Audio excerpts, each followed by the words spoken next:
ये राहुल जी को अपार प्रेम मिल रहा है जहां भी वो जा रहे हैं। इसका परिणाम हमें कर्नाटक के चुनाव में देखने को मिला कि किस तरह से भारतीय जनता पार्टी ने फिर से एक बार धर्म का इस्तेमाल करने का प्रयास किया, लेकिन वहां भी असफल हुए।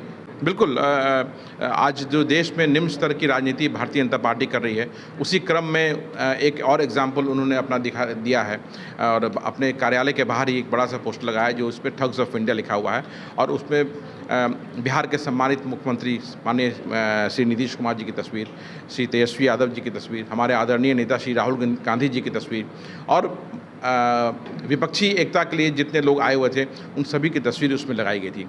तो ये कांग्रेस पार्टी इसका प्रतिकार करती है और इसी क्रम में हमने भारतीय जनता पार्टी के प्रदेश अध्यक्ष श्री सम्राट चौधरी को लीगल नोटिस सर्व किया है कि आप इसके लिए पब्लिक अपॉलॉजी दें।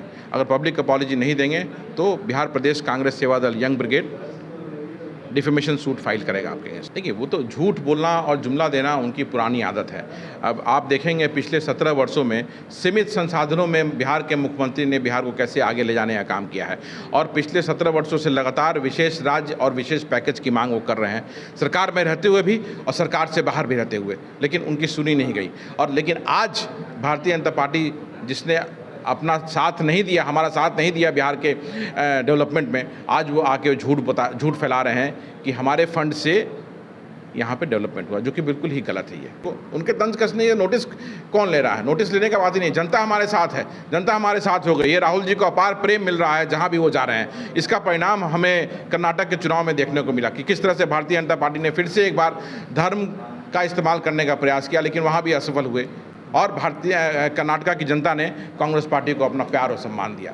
तो ये दिखाता है कि राहुल जी कितने लोकप्रिय हैं जनता के बीच में और इनका तो काम है जैसे जैसे विपक्षी एकता और हमारी मजबूती बढ़ती जाएगी ये तरह तरह का बात करेंगे, तो उसकी परवाह हम नहीं करते। हमें जनता की परवाह है, हम जनता की बात करते हैं कि देश हमारा कहाँ जा रहा है।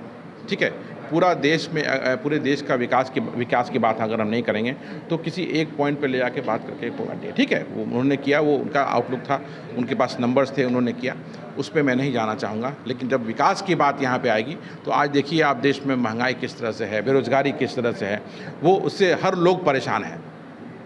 ठीक है, ये बताया उन्होंने कि हमारे आदरणीय नेता श्री राहुल गांधी जी पे कौन सा भ्रष्टाचार का आरोप है। आरोप लगा देना और साबित करना वो अलग है। जो भारतीय जनता पार्टी पिछले 9 वर्षों पे अपने विपक्षियों पे करते आई है, आरोप लगाने में तो बहुत लोग वो आगे हैं। वो लोग अपने एजेंसियों का दुरुपयोग करके परेशान करते रहे हैं, लेकिन आज तक कुछ साबित नहीं कर पाए वो, तो इसलिए वो कहें कुछ भी। और भ्रष्टाचारियों की जमात उन्होंने बिठा के रखी हुई है। जितने भ्रष्टाचारी दूसरे दलों में थे, आज भारतीय जनता पार्टी में जाके वो बिल्कुल साफ हो गए। इस पर कहना क्या है, विपक्षी एकता मजबूत है।